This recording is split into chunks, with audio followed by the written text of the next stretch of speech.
We at Mid Oil Store right now. We're trying to see what we'll get with $40. All right.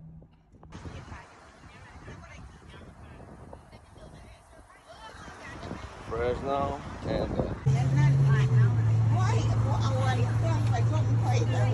น้องเคยเอาไปให้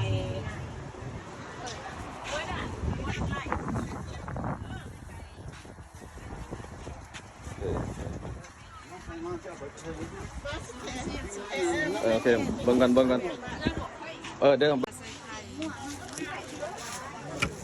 ส่งปลา10 ต้นโอเคเอาส่งปลา10 ต้น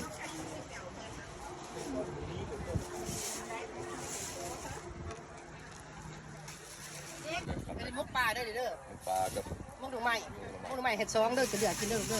จิบก่อนนะ ขอบใจ อันนั้นก็บอกไปเห็ดพอกินเลยแก้กินเล็กมาเสร็จ อ๋อแล้วแม่แล้วซื้อหาอะไรมื้อนั้นขอบใจผมมี$10 10 บ่